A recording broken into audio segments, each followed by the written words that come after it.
It was last period and it was science class, and I don't even know why I said it. I was looking at the window, and this girl next to me, her name is Danu, and I turned around and I said to her, I was like, you know what, this is gonna sound really weird, but I think my brother's dead. And she looked at me, she's like, why would you even say that? I was like, I don't know, but I think my brother's dead.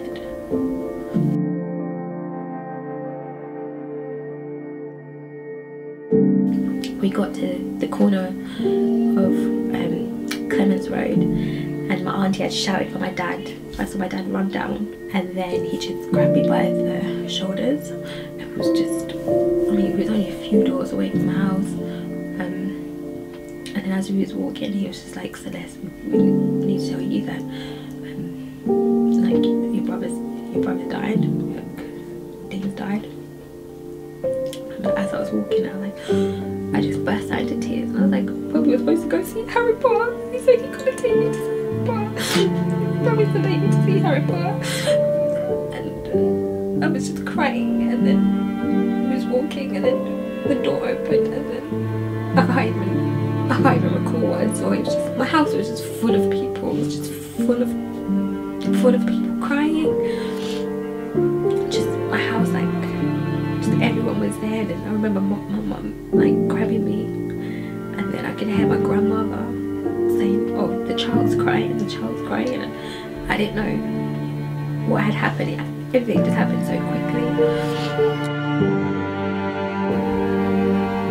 My brother had left home on the Wednesday 13th of November.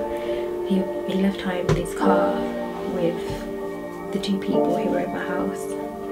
He was beaten up and stabbed multiple times in his car, and then his body was thrown out on the road, and then they took the car and they burned the car. Yes, my brother was murdered, and like you never think it happens to you, right? Like you read it in the papers, you see it on the news. It always happens to other people.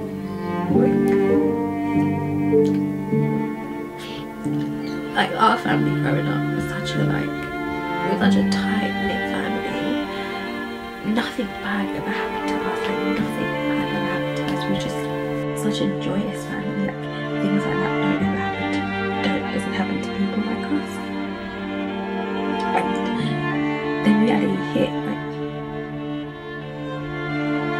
my brother was murdered, and I just remember, like, in that instant my whole life changing, and I saw the world a completely different way.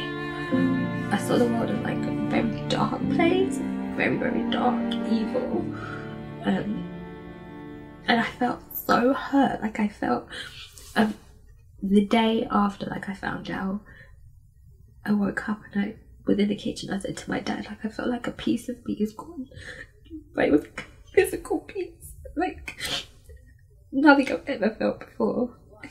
Like an actual piece of me was gone. I couldn't believe it. And I was only 11, you know. Like, well, I was so tiny, such a young person.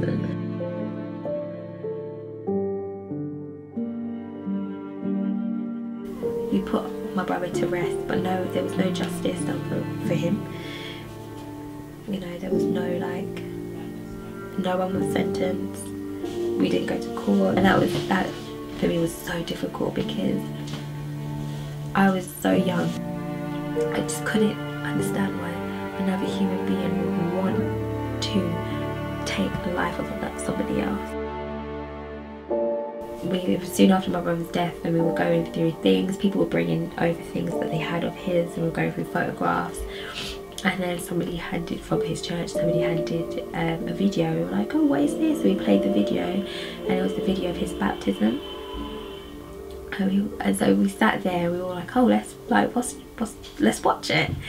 And we had no idea, like, my brother was like involved, like heavily involved in the church. We had no idea he was going to Bible studies and things. Like, yeah, he just had this life that we just didn't know about. And I remember just sitting there watching the video, trying to think of like what's actually going on here. Is that actually my brother there? And hearing his testimony, and my brother was like, yeah, I used to live the fast life. And he was like, what's the fast life? So now I'm starting to join the dots up. Like, okay, I get it now. And it's there where my healing started, I think, because it was just a glimmer of hope. Even though it was like a small glimmer of hope, it was like, okay, you know what, maybe there is like another way through this. It also brought questions that even now sometimes I find it really hard. Like, well, God, he got baptized, he changed his life around, so why did you let him die? How does that work? How does someone who decides to change their life around, and then they're doing all this, they're in the church, woo, and you let him die? Like, you could have saved him, but he, you know? So how does that work then? Because it didn't work for him. So, but I think over the years, like, I've just come to realize that life does have consequences, and I still don't understand the reason why my brother had to die, or what was the reason behind his death. But I do know is that through my faith, I've actually just been able to be thankful for his life.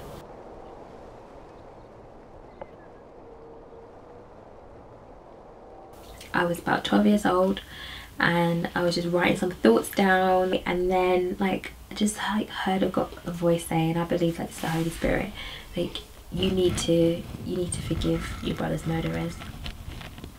I was like, where did that voice come from? You know, it's like inside my head. I'm like, that's not you. It's like, you need to forgive your brother's murderers. My first answer was, no, not happening, not doing it. Like, never. I will never forgive them. Like, never. Like, why should I forgive someone who hurt my brother in the worst way? I thought about it for ages, and then I was sitting on my bed. Actually, I was just sitting over there. It was a smaller bed, but yeah, and I was looking out the window and I was like, yeah, God, like, I just said the words, I forgive them, I forgive them. And then in that same moment, I felt a weight lift off my shoulder. I don't think that I had fully forgiven them, but saying those words again took me on a journey of acceptance, of forgiving, and it really did set me free, because my life changed drastically after that. I saw the world as I don't want to say like a nice place again, because I knew that the reality of the world wasn't nice, but I saw it as a place where I could actually have life again, because at that moment I just didn't want to live really. I just didn't see what the point was. So it was the beginning for me of getting my life like back together, just thinking differently. It was more about making sure that I could move on, and I couldn't move on with all of that anger. I still get angry at my brother's murderers. There'll be times when, you know, you're grieving, and like I will cry, and then I will feel that same anger, that I can't even breathe because I'm so angry, and every time I do, I always remember the moment where I forgave them, and then instead of thinking about the anger, I always think about my brother's life.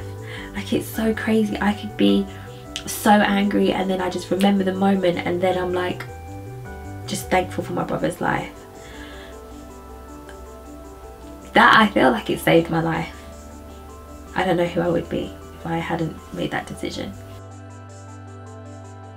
I don't know what my brother's murderers look like. I don't know if I've met them. I could have met them. I don't know if I'm ever going to meet them. But what I do know is that what they've done hasn't stopped me from living my life. And it's really sad what happens to my brother, but I'm just thankful that I actually had him in my life. And he's still inspiring me. Like, you're not even here, bro. Like, but yeah.